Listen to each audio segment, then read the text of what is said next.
On va être parti. Donc, je vais vous partager mon écran. Vous allez me dire que… Bonjour Karen, comment ça va? Très bien, merci. Tu nous invites sur ta terrasse? Oui. C'est super ça. Excellent. Alors, je vais vous demander de couper juste vos micros le temps de… au moins quand je parle. Voilà, pour pas qu'il y ait d'écho derrière. Alors, bienvenue donc dans la conférence 3 étapes pour réinventer votre vie professionnelle en développant votre confiance, votre motivation et votre leadership. C'est un grand plaisir pour moi d'être parmi vous aujourd'hui. Vous avez été vraiment très nombreux, très nombreuses à vous inscrire à cette conférence. Moi, mon but aujourd'hui, c'est de vous partager un maximum d'infos dans un temps limité. On s'est donné une demi-heure environ.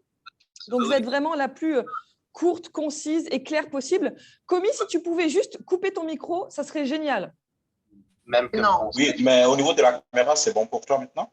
C'est magnifique, Commis. C'est magnifique. Je suis contente de te voir. Super. Merci beaucoup. Alors, on va aller directement, on a peu de temps, on va aller directement à l'essentiel. La clé pour réinventer votre vie professionnelle, c'est de travailler sur vos croyances. D'accord? Ça va être tout le thème, l'enjeu de cette conférence aujourd'hui. Travailler à transformer vos croyances limitantes. On a tous des croyances limitantes. Les freins, les peurs, les doutes que vous pouvez avoir par rapport à vous-même, à vos projets, vos ambitions, en moteur à l'action, en motivation, en désir de réussir. D'accord? Pour aligner votre vie professionnelle avec vos valeurs, vos qualités, vos aspirations profondes. D'accord? Donc, réinventer votre vie professionnelle pour choisir le sens que vous voulez donner aujourd'hui à votre carrière, avoir plus de plaisir, évidemment, au quotidien, parce que vous êtes en accord profond avec vous-même dans votre vie professionnelle par rapport à qui vous êtes et ce que vous voulez véritablement et profondément dans votre vie. Alors, moi, je vais me présenter brièvement, quand même, que vous sachiez qui je suis. Donc, moi, c'est Marine, je suis coach, conférencière, directrice et fondatrice d'une académie de coaching. J'accompagne les personnes à accélérer la réussite de leurs projets professionnels en développant leur confiance, leur motivation et leur leadership.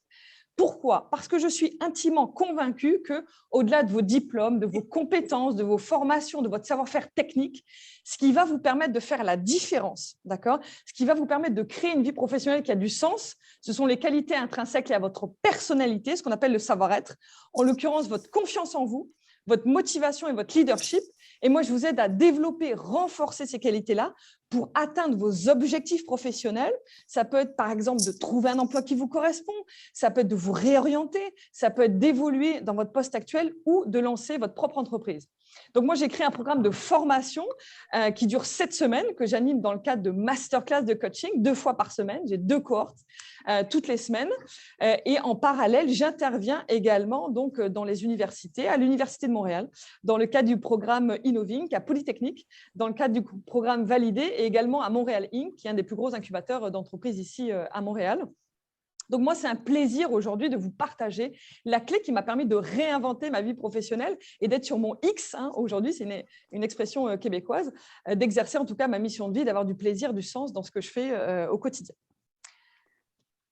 Allez, on y va. Les 3 étapes que je vous propose pour réinventer votre vie professionnelle.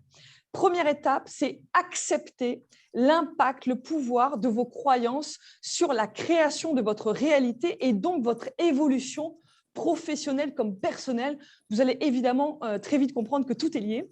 Donc, le but vraiment, c'est de comprendre comment votre cerveau fonctionne. Cette première étape, c'est vraiment celle sur laquelle on va passer le plus de temps aujourd'hui. D'accord? Comprendre comment votre cerveau fonctionne pour être capable justement de déjouer le piège de vos croyances limitantes. Pour ensuite, étape 2, identifier vos croyances limitantes tant au niveau individuel que collectif. Vous allez voir qu'on est fait des 2.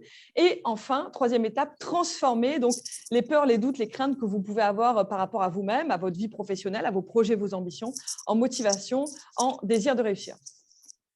Allez, on va attaquer avec cette première étape. Au menu de cette première étape, s'il vous plaît, pensez à couper vos micros parce que des fois, il y a un petit grésillement parce que vous n'avez pas coupé vos micros. Donc, vérifiez bien que vous pouvez couper vos micros et puis vous allez les rallumer parce qu'on va ensuite beaucoup échanger. Ça va être très interactif ensemble. Alors, notre cerveau, est-ce qu'il ne marcherait pas par hasard comme un supraordinateur, hein? Donc là, on va vraiment comprendre le fonctionnement de notre cerveau. Qu'est-ce qu'une croyance? Comment est-ce qu'elle se forme? Quel type de croyance il existe pour vraiment comprendre l'impact, le pouvoir de vos pensées, de vos croyances sur la création de votre réalité, donc votre évolution professionnelle comme personnelle et donc votre épanouissement, votre bonheur, votre réussite. Alors, la phrase qui va illustrer ce qu'on va voir aujourd'hui ensemble. Tant que vous n'aurez pas rendu l'inconscient conscient, il dirigera votre vie et vous appellerez ça le destin.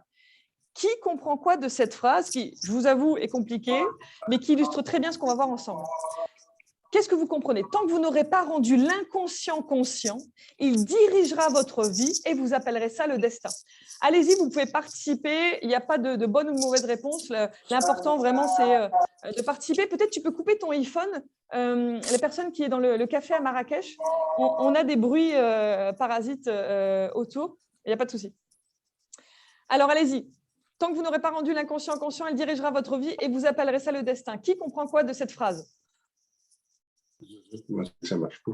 Alors, vous pouvez lever la main hein, si vous voulez participer. Ça va être plus simple de parler.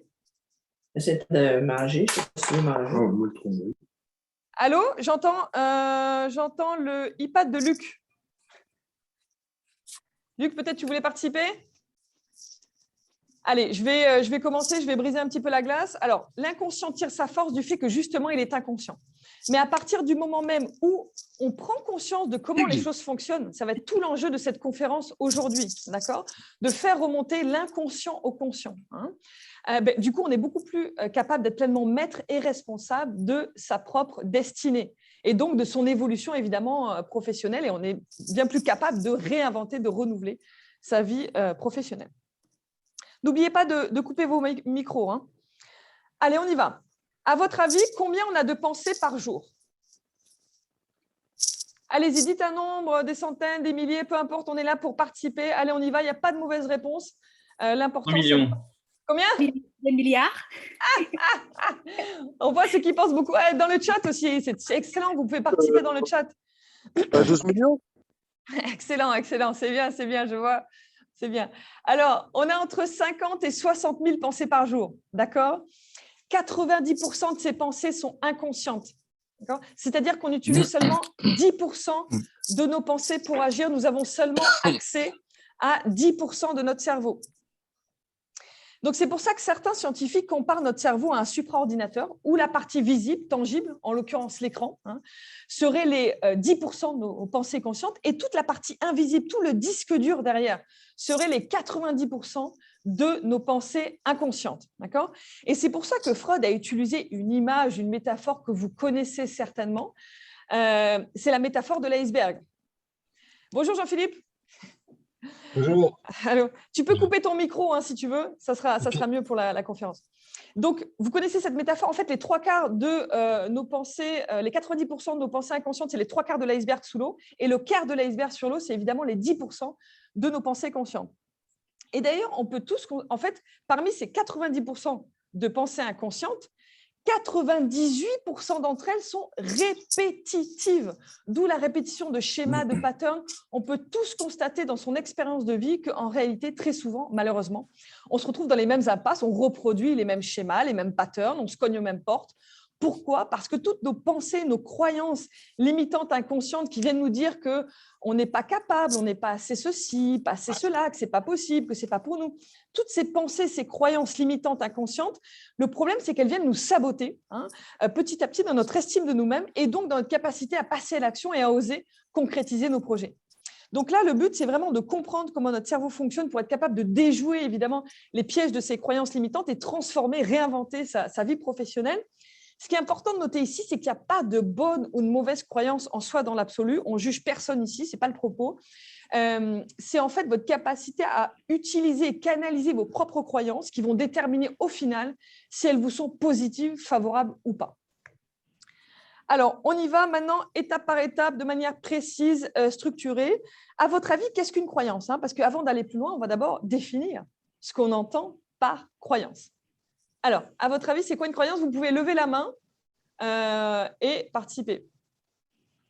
Allez-y. Allez-y, allez-y. Qu'est-ce qu'une croyance à votre avis? C'est simple, hein? C'est une pensée sur laquelle on a foi, en fait, je pense. Excellent, excellent, excellent. François qui nous dit quelque chose qui n'est pas prouvé. Excellent, excellent. Quoi d'autre? Vanel, tu veux participer? André, Valérie? Je dirais c'est une idée qu'on croit être vraie. Excellent, excellent, excellent. Quoi d'autre? Comi, t'en penses quoi? Une croyance, pour moi, c'est des idées qu'on a et qu'on en doute, par exemple. Ouais, excellent, excellent. Alors, vous avez tous très bien compris, en tout cas, que croyance n'est pas entendre au sens religieux du terme, mais au sens étymologique. Hein. Croyance vient du verbe croire, en latin credere, qui veut dire tenir quelque chose pour vrai, considérer quelque chose comme véritable. Donc ici, le synonyme qui se rapproche le plus du terme de croyance, c'est tout simplement le terme de pensée. Une croyance, en réalité, c'est une pensée, un message, une programmation.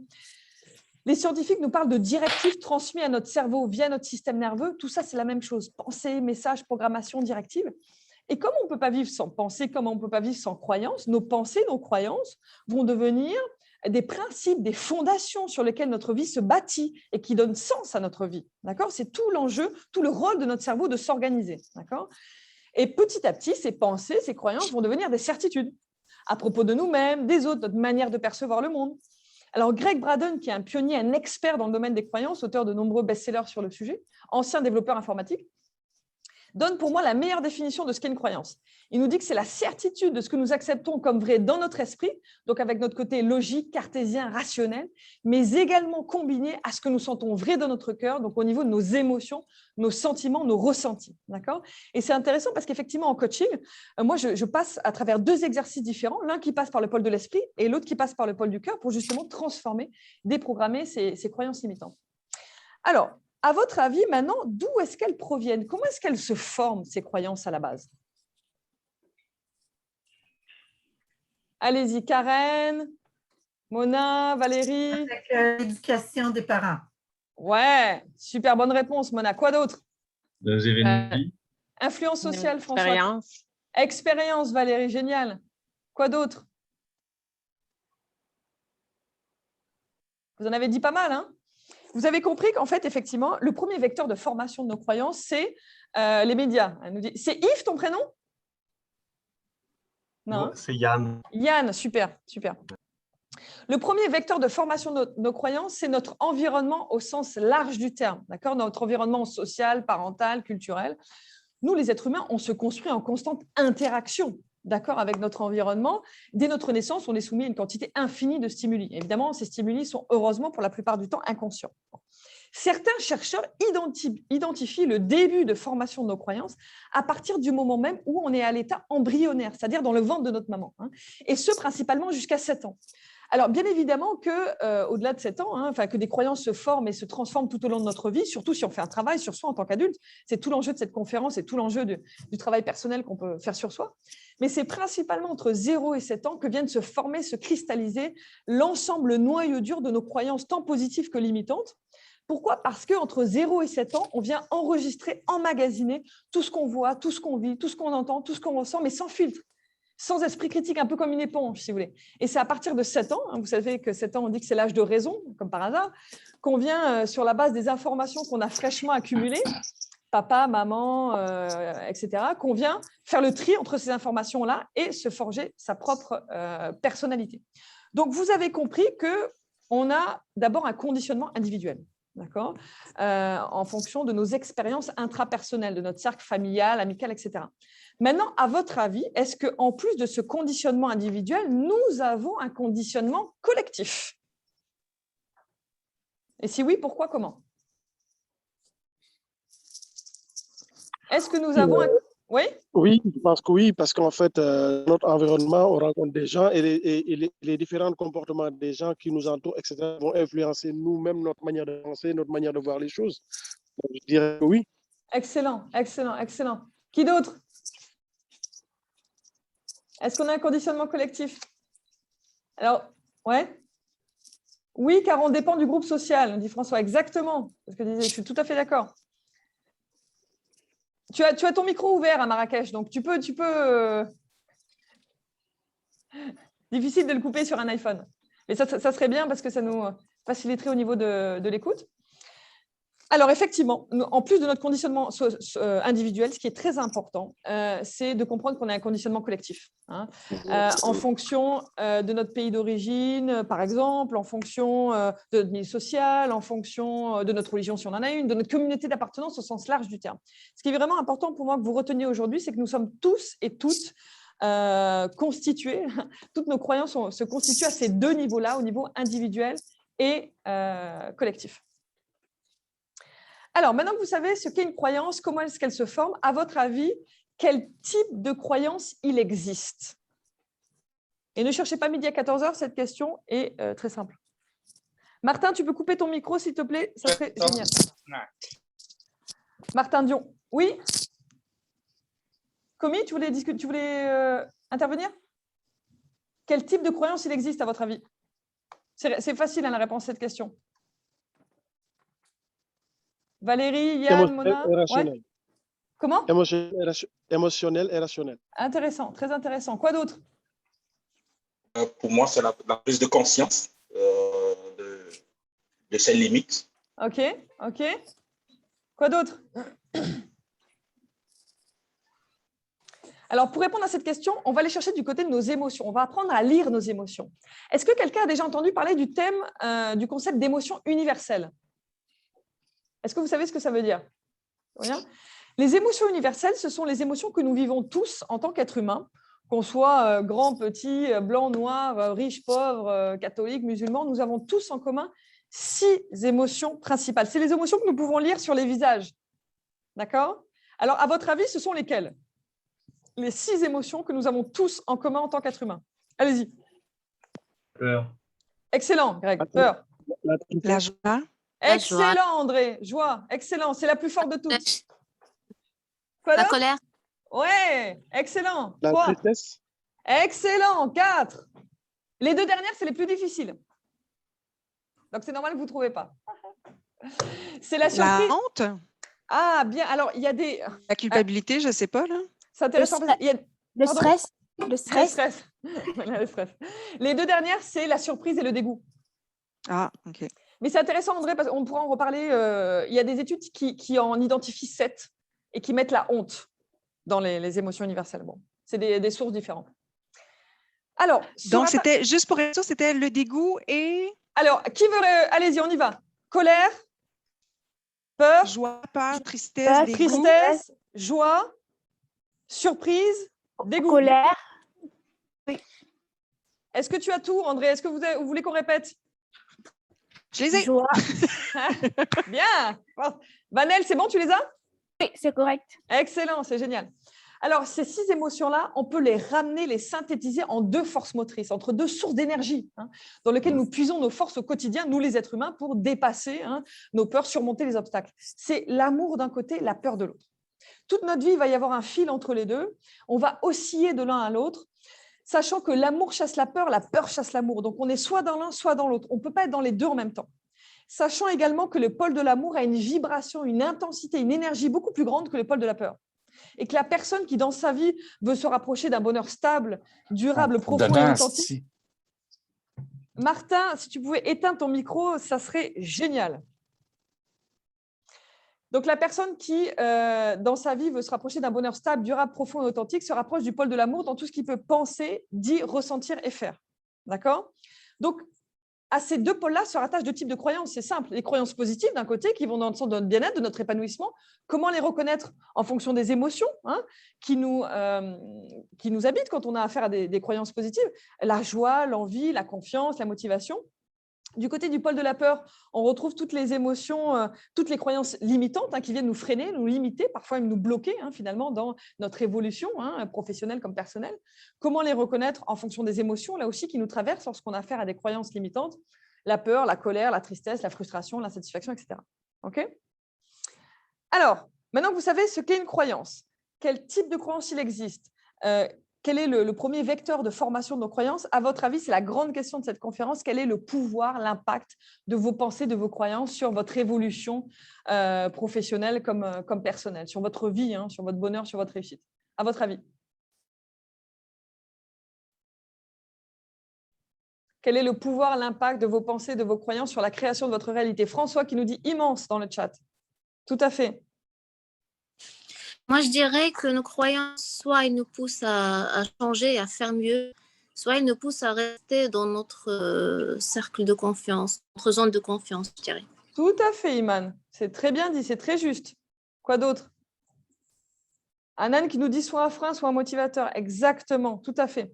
Alors, plus les recherches avancent, plus on découvre l'extraordinaire pouvoir, puissance en fait, des croyances sur notre état d'esprit et donc notre comportement, notre attitude hein, en tant qu'être humain. Si vous voulez, pendant des siècles, pendant des décennies, en fait, on a cru que tout était séparé. Hein. L'âme du corps, l'esprit de la matière, l'idée de l'action. Aujourd'hui, on sait que tout est intimement lié, d'accord, et que les croyances sont un des outils les plus puissants pour réaliser ses désirs, évidemment dans le cas de croyances positives. Et c'est pour ça notamment que, par exemple, dans le milieu sportif, aujourd'hui, tous les grands sportifs, qui soient champions du monde, médaillés olympiques, peu importe leur discipline, hein, sprinter, nageur, footballeur, etc., pratiquent en plus de leur entraînement physique, sportif, ce qu'on appelle la visualisation, que je pratique également en coaching. Qui visent à renforcer leur croyance, leur mental, parce qu'ils savent très bien qu'à un haut niveau, ce qui fait la différence, c'est justement leur mental, leur croyance. D'accord ? Donc, pourquoi les croyances sont un des outils les plus puissants pour réaliser ses désirs? Parce que quand on croit que quelque chose est vrai, on s'arrange pour se mettre dans un état qui permet que cette chose le devienne dans la réalité. C'est ça le pouvoir, hein, l'impact de nos croyances. Alors, je vais vous donner évidemment des exemples concrets qui viennent illustrer mes propos. L'exemple le plus connu, c'est une expérience scientifique qui a été menée. C'est ce qu'on appelle l'effet placebo. Hein. L'effet placebo, en fait, c'est un groupe de médecins-chercheurs qui travaillaient sur donc, des malades atteints d'ulcères aigus à l'estomac. Ils séparèrent le groupe en deux groupes, le groupe A et le groupe B. Le groupe A, ils leur ont dit, on va vous donner un médicament qui va vous soulager. Le groupe B, on va vous donner un médicament dont on ne connaît pas tellement les effets. Résultat, comme par hasard, 75% des malades du groupe A ont vu leur état s'améliorer contre 25% du groupe B. Ils avaient pris strictement le même médicament, ce qui les séparait, c'était leur système de croyance.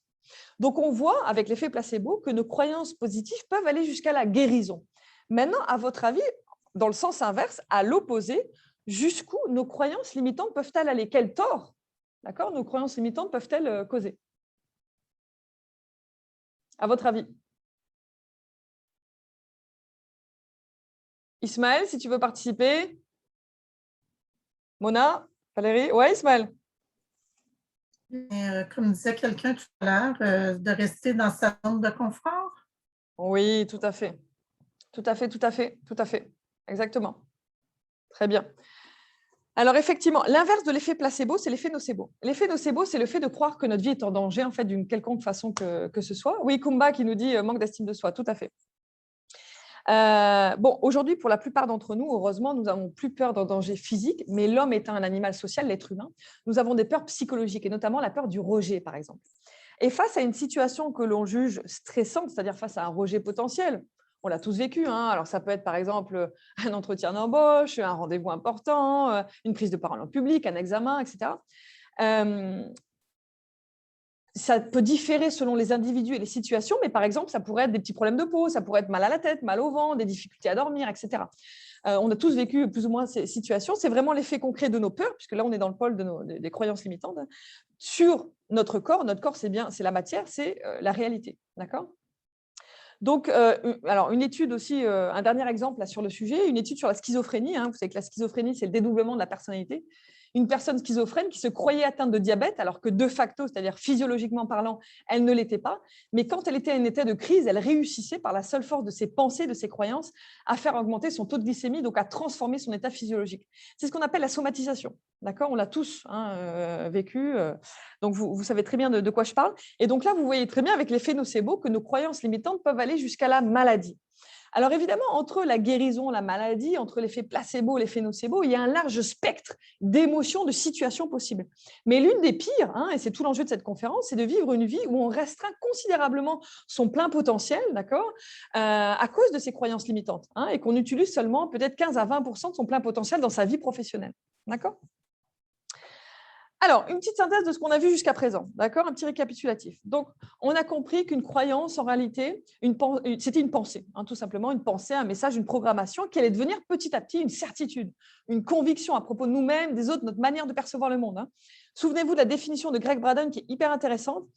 Une croyance, c'est la certitude de ce que nous acceptons comme vrai dans notre esprit, donc avec notre côté logique, cartésien, rationnel, mais également combiné à ce que nous sentons vrai dans notre cœur. Les croyances se forment principalement entre 0 et 7 ans, tant au niveau individuel que collectif, et nous avons tous des croyances soit positives, soit limitantes.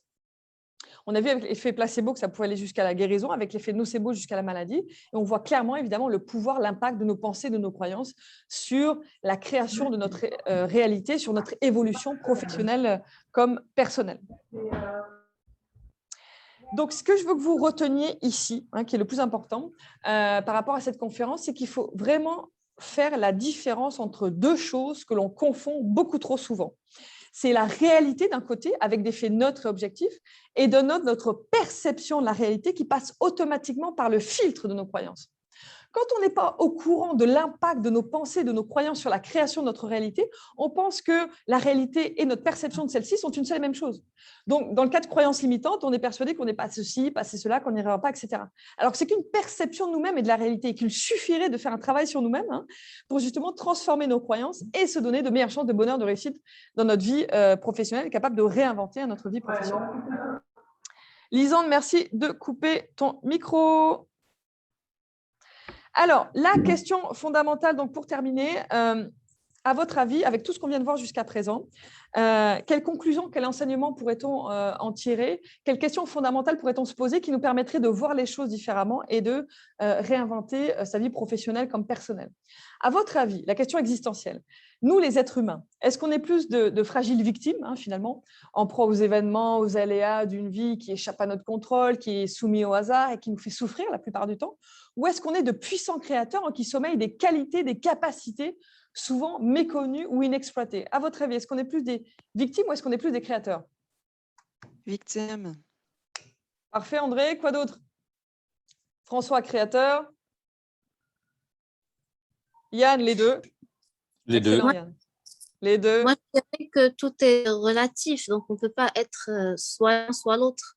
Excellent, excellent. Alors, vous avez tout à fait raison. En fait, la réponse à cette question, c'est la même dans les deux cas. Oui, nous pouvons être de fragiles victimes, en proie aux événements, aux aléas d'une vie qui échappe à notre contrôle et qui nous fait souffrir la plupart du temps. Oui, nous pouvons être de puissants créateurs capables d'être pleinement maîtres et responsables de notre vie. Tout dépend de nos croyances. Tout dépend de comment nous percevons. Si nous avons tendance à nous percevoir comme victimes, nous aurons tendance à attirer choses, personnes, événements, circonstances qui viendront confirmer nos croyances conscientes et inconscientes, qu'on n'y arrivera pas, qu'on n'est pas ceci, pas cela, etc. Si on a tendance à se percevoir comme pleinement maître et responsable de sa vie, hein, on aura tendance à adopter une attitude, un état d'esprit, des habitudes de vie saines et équilibrées qui viendront nous tirer vers le haut, nous pousser dans le sens d'une évolution positive. Là où il faut faire particulièrement attention, c'est que notre expérience de vie vient confirmer nos croyances conscientes et inconscientes. Le problème de ce qu'on vit au quotidien, c'est que ça passe automatiquement par le filtre de nos croyances, donc ça ne peut pas nous prouver le contraire. D'accord ? D'où le cercle vicieux dans le cas de croyances limitantes et d'où le cercle vertueux, au contraire, quand on commence à faire un travail sur soi pour transformer ses croyances. Alors, la bonne nouvelle dans tout ça, c'est que comprendre que nos croyances conditionnent notre vie, nous manipulent inconsciemment, on comprend également que le pilote dans l'avion, le capitaine du navire, c'est nous. C'est-à-dire que c'est à nous qu'il appartient le pouvoir de choisir les croyances qu'on veut voir à l'œuvre dans notre vie, d'accord, et lequel des deux rôles, finalement, de victime ou de créateur, on choisit d'incarner, d'endosser dans sa vie professionnelle comme personnelle. D'accord ? Donc, nous, les êtres humains, notre super pouvoir, c'est le pouvoir de choisir. Alors, évidemment, ce n'est pas un pouvoir facile, entre guillemets, parce qu'il est à double tranchant. On peut choisir une bonne ou une moins bonne option pour soi et sa vie, hein, professionnelle comme personnelle. Ce que je peux vous dire, c'est que d'expérience, souvent, la meilleure option pour soi-même, c'est la moins facile. Hein, c'est celle qui nous demande justement de faire un travail sur soi et de prendre sa vie en main, d'accord, pour transformer ses croyances, hein, et réinventer, par exemple, sa vie professionnelle. Mais la bonne nouvelle aussi, c'est que le pouvoir de choisir, c'est également le pouvoir de changer. D'accord ? Et accepter le pouvoir de ces croyances, c'est accepter que ce pouvoir, il est en nous, à l'intérieur de chacun d'entre nous, et qu'on ne peut pas le déléguer. Donc, que vous pensiez capable ou incapable, que vous pensiez victime ou créateur, dans les deux cas, vous avez raison, hein, dans le sens où c'est votre vérité, donc ça devient votre réalité. Vous avez compris comment on construit, hein, sa propre réalité. Alors, pour conclure donc, cette conférence, ce que je veux vous dire aujourd'hui, c'est que La clé pour vraiment réinventer sa vie professionnelle, c'est de faire un travail sur soi en profondeur qui va nous permettre de transformer ses croyances, de changer de regard sur soi, de transformer les peurs, les doutes, les craintes qu'on peut avoir à propos de ses projets, de ses ambitions en moteur à l'action, en motivation, en désir de réussir. D'accord ?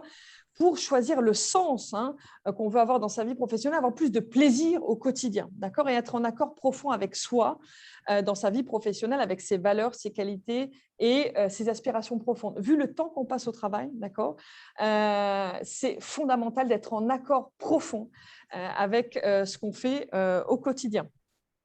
Alors, pour ceux qui participent à cette conférence, pour ceux que ça intéresse, j'offre jusqu'au 13 septembre, les places sont limitées, évidemment en fonction de mon agenda, un bilan professionnel gratuit. Donc là, on va venir discuter vraiment un échange personnalisé, individuel, sur votre situation professionnelle. Je vais vous donner des clés pour être capable justement de continuer ce travail sur vous-même. Donc, je vous mets le lien sur le PowerPoint. Je vais vous le mettre également dans le chat pour être capable justement de prendre rendez-vous et d'échanger sur votre situation professionnelle, faire un bilan professionnel gratuit et vous donner mon feedback, mes conseils en tant qu'experte, en tant que coach par rapport à ce que vous vivez présentement. Donc, voilà, vous avez jusqu'au 13 septembre. Moi, je voulais vraiment vous remercier donc, pour votre participation. C'était vraiment un grand plaisir pour moi d'être parmi vous aujourd'hui. Est-ce que vous avez des questions par rapport à ce qu'on a vu ensemble dans cette conférence ? Moi, mon but, c'était vraiment de vous partager un maximum d'informations dans un temps limité. Donc, j'espère que ça vous a été utile. Et puis, on peut continuer en one-to-one, donc après au niveau individuel, pour un petit peu plus discuter, creuser par rapport à votre situation professionnelle. Est-ce que vous avez des questions ou est-ce que tout est beau pour vous? Pas de souci, Martin, pas de souci. Je désactiverai tous les micros dorénavant. Merci à tout le monde. C'était un grand plaisir d'être avec vous. À bientôt, tout est clair. Mais écoutez, c'est parfait. Merci, je vous souhaite le meilleur vraiment dans votre vie professionnelle comme personnelle. Prenez conscience de votre valeur, vous le méritez et je vous souhaite le meilleur dans tous les domaines de votre vie. À bientôt. À bientôt tout le monde. Merci. François et Isabelle, on reste ensemble? Au moins l'un d'entre vous? Oui, bien sûr. Oui. Super, on reste ensemble. Super. Est-ce que vous avez mis, Marie, les coordonnées pour… Alors, je vais vous les envoyer par mail. Je pense que c'est le plus simple. Parfait, merci beaucoup. Avec grand plaisir, Mona. À bientôt. À bientôt, au revoir. À bientôt, Ismaël.